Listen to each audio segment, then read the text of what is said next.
Olá, alunos queridos, tudo bem? Vamos começar o conteúdo novo de ciências? Plantas. Do que elas precisam para viver? Unidade 3 do livro de ciências. Assim como nós, as plantas também são seres vivos e por isso elas precisam de água, ar, luz e sais minerais para viver. Existem muitas plantas com características diferentes umas das outras. Algumas são pequenas, outras maiores, com cores e formatos diferentes. Geralmente as plantas apresentam raiz, caule, folhas, flores e frutos. Porém, é importante saber que algumas delas não possuem flores e nem frutos. Curiosidade: você sabia? Os tomates são classificados como frutos, pois em seu interior eles têm sementes.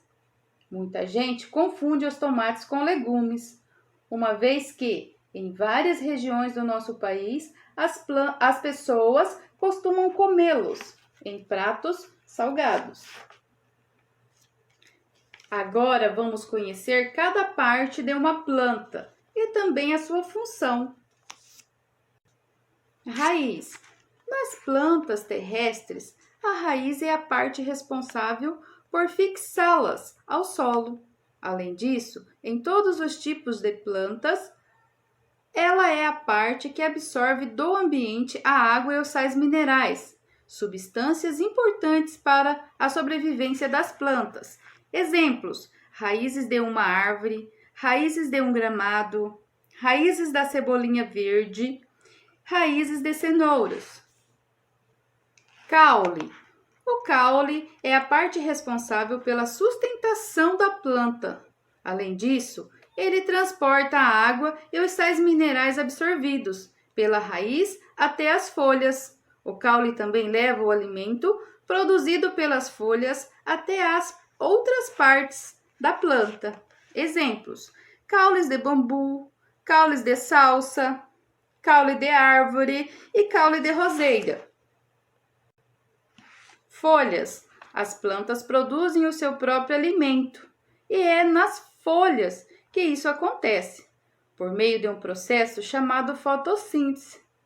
Para que esse processo ocorra, a planta precisa de ar, água e luz solar.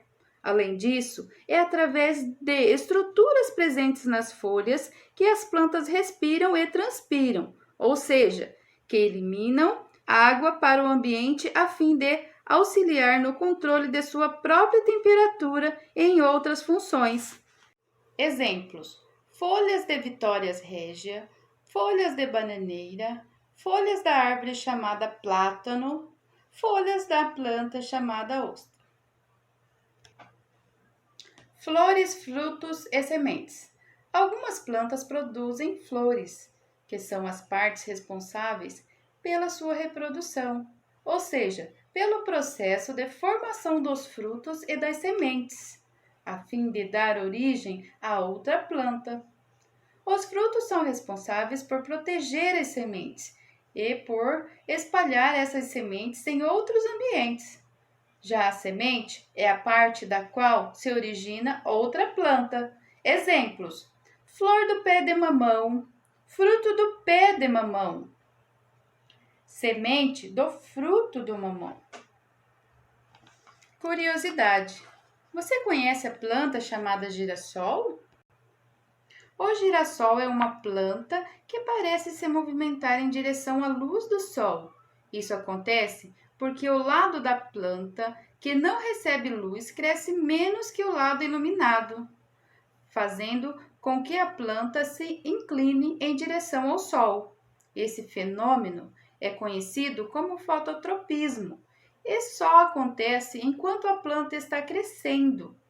Quando ela atinge a fase adulta, o fototropismo deixa de ocorrer. Os girassóis são as plantas mais conhecidas por fazer esse movimento diariamente, em direção ao sol. Mas todas as plantas realizam esse tipo de movimento, porém de forma menos perceptível. Com as folhas mais expostas à luz, as plantas conseguem aproveitar melhor a luminosidade. aumentando a sua produção de alimento. Como você viu, existem muitas plantas com características diferentes. O que todas têm em comum é a necessidade de ar, água, luz e sais minerais para viver. Esses elementos são utilizados pelas plantas a fim de que elas produzam o próprio alimento para poder crescer e respirar. Sendo assim, esses elementos são necessários para a manutenção da vida das plantas. Encerramos por hoje. Espero que tenham gostado da nossa videoaula. Obrigado pela atenção, beijinhos no coração, tchauzinho!